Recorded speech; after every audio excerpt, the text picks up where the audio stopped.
Historia en 5 minutos. Bienvenidas y bienvenidos a Historia en 5 minutos. Yo soy Alejandra y hoy vamos a tratar un tema que me apetecía mucho, que me lo propusisteis uno de vosotros y que la verdad que tenía muchas ganas. Lo único que es verdad, os voy a ser sincera, que a la hora de la realización del guión del vídeo me ha costado un poco encontrar información sobre el tema, porque ha habido mucho debate sobre cómo eran las estructuras y bueno, a través de la arqueología tampoco es que nos hayan llegado grandes vestigios como sí que sucede, por ejemplo, en el caso de los templos griegos o romanos. Pero precisamente por eso, porque suponía un reto para mí, me apetecía muchísimo, así que espero poder aportaros información de calidad, como siempre, intento hacerlo. Y sobre todo que disfrutéis con ello. Así que vamos para allá. Pero antes de hablar sobre los templos etruscos, creo que es necesario que hablemos un poquito sobre quiénes eran los etruscos. La civilización etrusca dominó parte de lo que conocemos hoy en día como Italia, antes de la expansión de Roma. Desde la zona de Etruria llegaron a controlar la zona de la Toscana, el Valle del Po o incluso Roma y la Campania. Esto no quiere decir que no hubiese otros pueblos importantes en esta zona, sino que fue la primera cultura, por así decirlo, potente que nos ha llegado y por lo tanto a considerar como una civilización que se expandió y que dejó una huella lo suficientemente importante. A finales del siglo VI a.C., los romanos empezaron a tener más poder y fueron conquistándoles poco a poco. Estos templos etruscos empezaron a construirse a finales del siglo VII a.C. y principios del siglo VI a.C., debido al apogeo de Etruria y también por el contacto con poblaciones griegas. El templo etrusco se utilizaba principalmente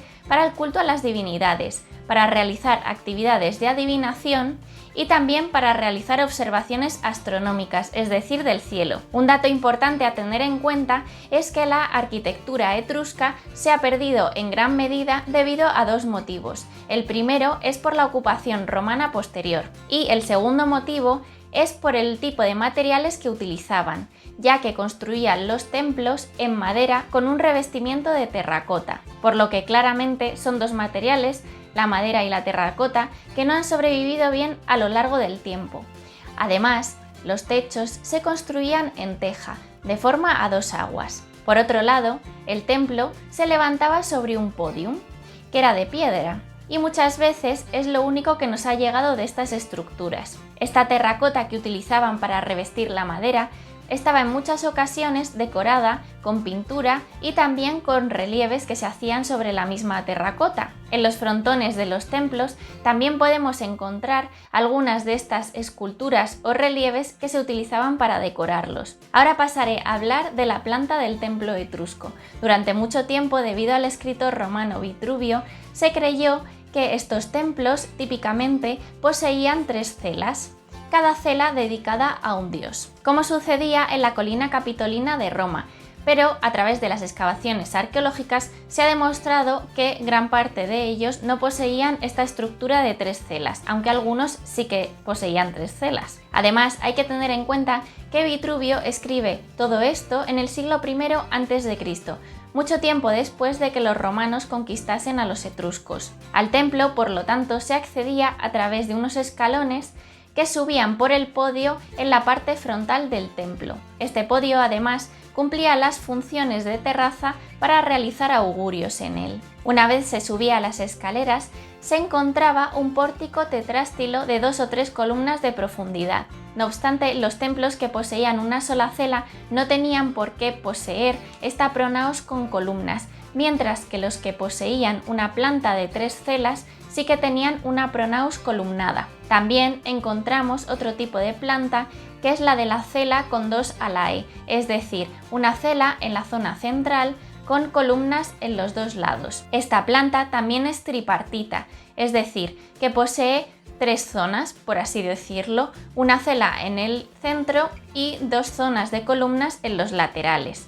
La parte de atrás del templo siempre estaba cerrada y acababa de forma simple, sin columnas. En cuanto a las columnas, se han encontrado uso de diferentes tipos de órdenes. Por un lado encontramos la columna toscana.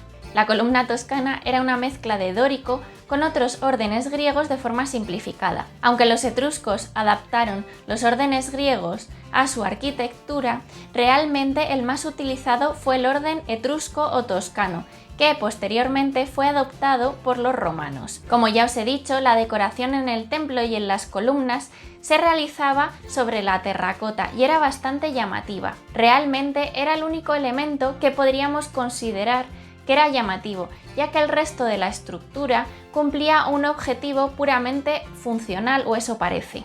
Uno de los santuarios más famosos dentro del mundo etrusco fue el de Portonacchio, en Veio, que era famoso por sus oráculos, pero también por su calidad arquitectónica y decorativa. Veio se sitúa a 15 kilómetros al norte de Roma y fue conquistada en el siglo IV a.C. por los romanos. Otro de los templos etruscos más importantes fue el de Júpiter Capitolino, en Roma. Destacó también el de Belvedere en Orvieto y el de Fiesole en Florencia, que poseía una única cela con 2 alae y una pronaos con 2 columnas. Espero que os haya gustado el vídeo de hoy, que le deis like y os suscribáis, porque son 2 formas totalmente gratuitas que tenéis de apoyarme con este proyecto en YouTube y hacer que llegue a más gente. Como siempre, os leo en comentarios vuestras impresiones, opiniones, comentarios, sugerencias, lo que queráis podéis dejármelo ahí abajo. Os estaré leyendo porque realmente valoro mucho todos vuestros comentarios. Para los que ya sois habituales en este canal de YouTube, sabéis que siempre en descripción os dejo las fuentes, la bibliografía, es decir, los libros o los artículos que he utilizado para la realización de este vídeo, por si queréis saber cuáles han sido mis fuentes y contrastarlas, o por si simplemente queréis leer y ampliar por vuestra cuenta. Así que sin más, nos vemos pronto en Historia en 5 minutos. ¡Hasta luego!